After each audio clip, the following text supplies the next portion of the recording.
and welcome to today's General Hospital recap. I'm Carly's mom, and I'm going to be giving you all the great news from Port Charles because Carly went to the movies tonight.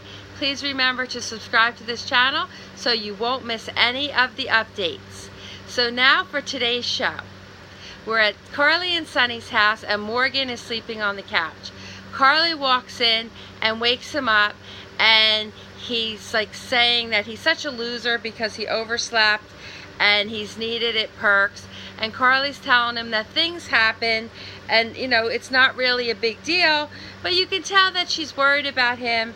And she asks him if he missed a dose of his medication, and he just says he's tired and he feels down. And then the doorbell rings and he goes to answer it, so a true save by the bell. And it's Nell, and Morgan tells her that, okay, now it's her turn to be interrogated by Carly, but interrogated in the best way ever. And Nell walks in and Carly tells her that she has a job for her and that she wants her to be her personal assistant. And Carly tells her it's not a made-up job, because she can tell by Nell's reaction that she thinks it's made up. And she said it doesn't require any formal training or education, it's on-the-job training. And that her her assistant previously had left because he met someone, and Nell turns her down. She says she really appreciates it, but she doesn't want Carly's charity. And so then Carly says she has to leave. She has to take care of something at, I guess, at the Metro Court. And she wants Nell to look over the information, the job description, and to look over the compensation. And when they get back, they'll talk about it. So then Morgan comes back in, and he's talking to Nell.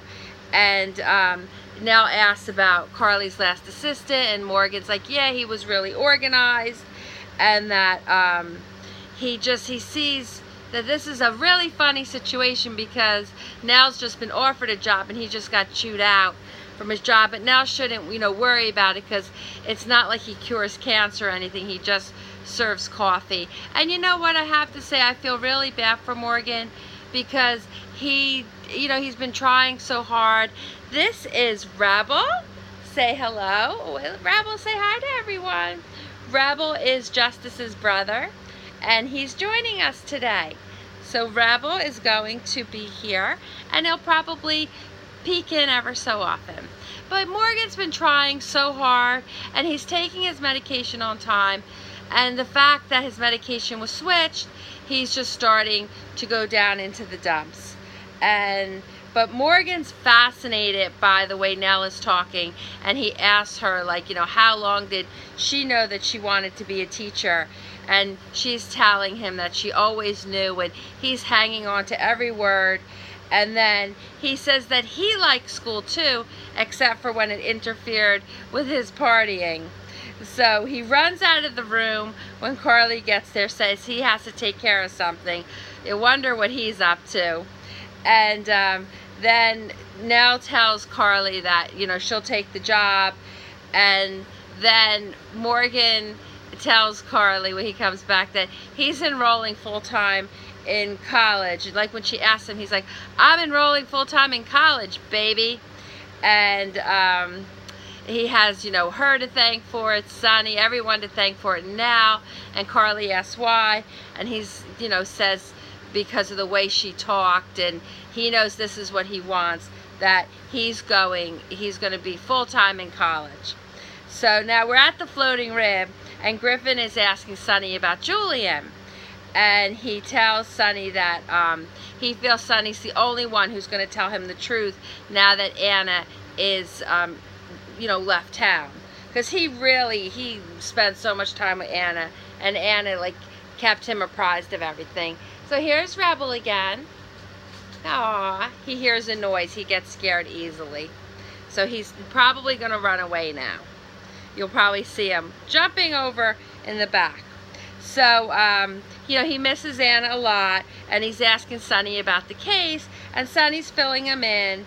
And then Griffin says about how, he knows Alexis Davis has been acting erratically because, he saw her grabbing Christina's arm. Well, he says, you know, to Sonny, your daughter's arm. And Sonny's trying to explain to him about, you know, everything that Alexis is going through, and that she's, honestly, that she's ragged, her confidence is shot, she's been drinking more, she's very defensive because she was wrong about Julian, and that she really loved Julian and she felt Julian loved her, and for him to do this to her is just really getting to her. And it's just that she can't, you know, she can't handle that Julian tried to kill her, and he's worried that she's gonna, you know, this is gonna work against her at trial.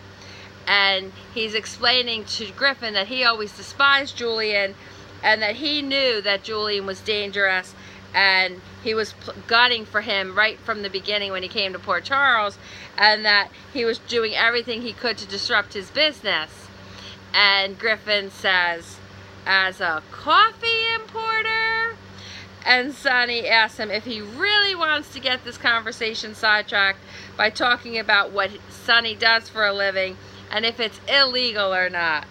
And, you know, Griffin doesn't want to do that. So Sonny's telling him how Julian hid behind his grandson, Danny Morgan, because he was a match to him and Danny had leukemia, and Julian could be a donor for him. So Sonny needed an ally, and that's why he hired Duke to work for him, and that Julian told Alexis he was a changed man, so that's why Alexis accepted him and they, you know, got married. And Griffin is really angry because Alexis married Julian knowing he had, you know, Duke killed.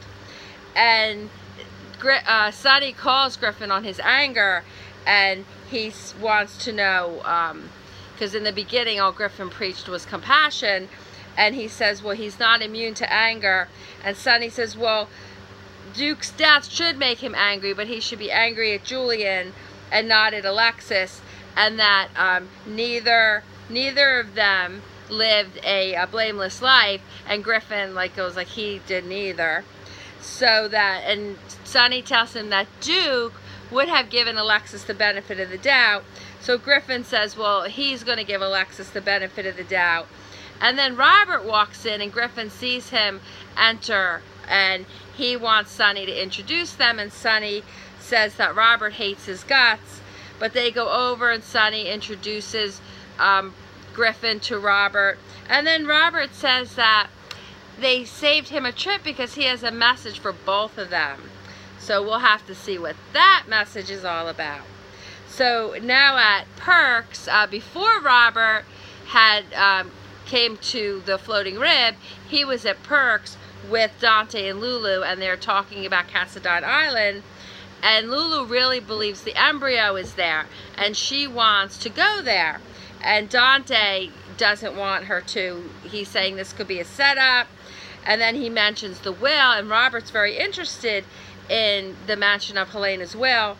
And Lulu says that in the reading of the will, Helena said that Lulu did more for her than anyone else, and her inheritance was an empty envelope with an address written on it, and the address was 13 Amaclon. And that when they were on Cassadine Island recently, they met a woman who said that was her address, and the woman's name was Daphne. And Lulu is describing what happened, and Robert thinks this is very suspicious. And so, you know, this was not a coincidence. Lulu's convinced that there's something to all of this. And Robert thinks it's a trap. Dante thinks it's a trap too. He doesn't want Lulu going anywhere near Cassadine Island.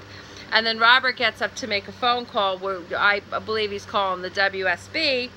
And then he comes back and he says that the this address, 13 Amaclon, is an abandoned property. No one's lived there for years. And they also looked for this woman, Daphne, and they could not find her. So what could this be all about? So at the hospital, Dr. Finn finds a picture on Elizabeth's phone, and he feels that she took the picture when she was trying to utilize her flashlight when she was in the stairwell and the lights went out. and you could see that there's a man on the steps behind her. And Curtis says the geo-tracker shows that this picture was taken right before Elizabeth fell down the stairs, and he knows now that it wasn't Hayden. There was a man there. And Curtis wants to bring the phone to Jordan, and he stops Dr. Finn from walking away from the phone because Dr. Finn wants to enlarge the picture, and he says that he's afraid Dr. Finn will mess it up and that this is Hayden's only chance.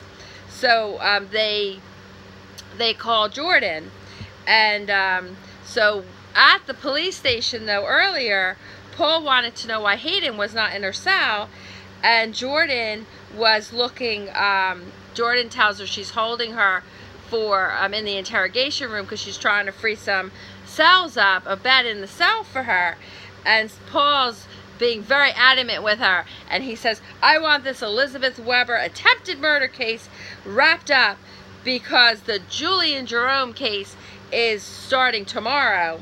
And Jordan says, well, it's not that cut and dry. And best line ever now, Paul says to her, well, you cut it and you dry it and do your job. And I'm like, cut it and dry it? She's not making, like, you know, dried fruit leather. So funny.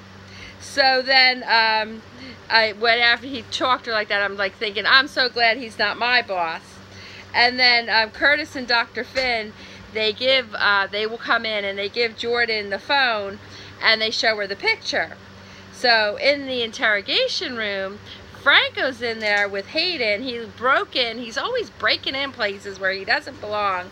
And he's telling Hayden that she can help save Elizabeth's life and that Elizabeth needs blood. And Hayden says, well, what's that got to do with me? She can get blood somewhere else. And Franco tells her that Elizabeth has a very rare blood type and they match. And she just says she's never met anyone her entire life that has had the same kind of blood she has. And she's very confused how her and Elizabeth can share the same blood type. And Franco says that if Elizabeth dies, Hayden's going to be facing murder charges. And she goes, well, I didn't push her down the stairs. I didn't kill her. And he's like, well, that does not matter right now. What matters is that you can save her life. And this will go a long way at sentencing if Elizabeth doesn't die. But, like, Hayden will probably never get the sentencing because she didn't push her down the stairs. And then Franco says, but you did do it. And you can save her life with this rare blood type. So at this point, Hayden says yes, she'll do it. Franco goes to take her out of the interrogation room to go to the hospital. And, like, they're at a police station, and Hayden is handcuffed to the table. But this does not faze Franco at all. He goes and gets something, maybe it's a paper clip, I don't know, and he's going to break her out of the handcuffs. And then at that time, Jordan walks in with Curtis and Dr. Finn, and Jordan is demanding from Franco to find out what is he doing in there. He totally dismisses her. He grabs Dr. Finn, goes outside into the hallway with him, and he tells him that Elizabeth's in surgery and that she needs rare blood, and that Hayden has the same blood type, and he wants to know if he's with him so far. And Dr. Finn says, that was surprisingly easy to follow. Because really, it's not like, you know, Franco was giving him some elaborate storyline. So he wants Dr. Finn to check the records and confirm that they have the same blood type. And Dr. Finn gets on the phone to call to find out. And then Franco returns to the interrogation room, and Hayden's telling Jordan that Franco demanded that she give her blood. And he goes, well, not all of it. Well, he's just so flippant. And here, Hayden's trying to explain, like, why he was in the room with her, trying to break her out of the police station. So then Paul walks in, and he wants to know, why is this prisoner in the middle of a 3-ring circus? And Jordan starts to tell him about the new evidence that exonerates Hayden, and she shows him the picture, And I am so sure when he sees this picture, he recognizes his own shoes. So he just acts so unimpressed. He says it's a random picture. There's no way of knowing who it is. And Curtis explains that this picture proves there was a man behind Elizabeth on the steps. And Paul wants everyone to stop and says there's no way they can prove this is Elizabeth's phone. Really? I think it's very easy to prove whose phone it is. And that he wants Hayden returned to her cell. Well, you can't get returned to somewhere you've never been. This poor woman's been in the interrogation room this whole time. So Franco gives Paul this death stare. And like, I'm not a fan of Franco, but that was the best look ever. So then Dr. Finn comes in and tells everyone that Hayden and Elizabeth are blood matches. And Paul says, well, there's other people, get someone else. And Dr. Finn says, no, it's a very rare blood type. And Jordan says that Hayden can go to the hospital. And then Paul just digs his heels in. And Curtis wants to enlarge the photo to find out if they could see more details. And you could see that Paul is not happy about this at all. So then Curtis shows this enlarged photo, and he's like, there's no way, even with this, that you can identify the shoes or the pants.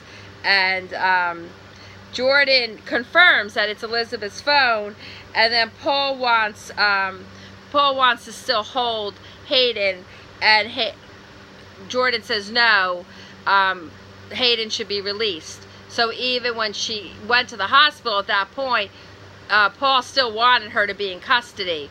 And then Jordan says, no, this is proof that someone else did it, and it wouldn't look good to hold her while we continue to investigate. And she could still be a person of interest, but we have to let her go. So Paul says to Jordan, well, we need to discuss something and to talk about how all this is proceeding. So we'll have to see, what kind of restrictions he puts on Jordan. So then at the hospital, Hayden's talking to Franco and wants to know how they are matches, her and Elizabeth. That, and she starts to say all these negative things about Elizabeth, and Franco's like, you've got to be kidding. And, she's willing to give her blood, but she wants to know how in the world they're matches when she's never met anyone. So, Franco's trying not to give her that answer. So now for the end scene. So Morgan is telling Carly he's going to major in marketing because he doesn't just serve people coffee, he gets them to buy stuff, and he knows that all of this comes together now. And he's so excited about enrolling, and he hugs Carly, and he says he's so glad he figured it all out. And Carly really needs to investigate this more because she has to know something's going on with Morgan. He's just too high right now, and then earlier he was really low. So it's very clearly his bipolar is not being managed by the medication. And then Robert's explaining why Anne is not there and why she stayed in Berkeley. And Griffin says he understands, and then he thanks Sonny on Anna's behalf and on his behalf for being there for her. And Sonny said he was glad he had a chance to work with Anna. They really did work well together. I would have liked to see more of that. And then Lulu's trying to figure out Helena's message, and Dante's trying to tell her, it's a setup. You can see he's very concerned. He doesn't want anything to happen to Lulu. And, there's got to be some thought that, this embryo, it's not Lulu and Dante's baby, it's Lulu and Stavros. So, Lulu's all excited, but Dante has his reservations. So, Lulu's like, we have to find Daphne, and the WSB, they can help us do that. And Paul wants to be kept apprised of everything that happens with any new evidence that comes up. Dr. Finn is at the hospital, and he gets a call from Curtis, and Curtis tells him they're dropping the charges. So he tells Hayden, and now Hayden says to Franco that I'll still give blood for Elizabeth, but I want something in return. And I wonder what that could be. Could they be glittery diamonds? So we'll have to see what happens next week. So that was today's show. Thank you so much for joining me for the recap. And I have a trivia question for you today. So for real history, what was the original name of General Hospital going to be? So let's see what everyone thinks that the name was going to be. And I hope everyone has a wonderful weekend. And hopefully on Monday, Carly will be back to do the recap. And she'll see you then. So have a great weekend. Bye!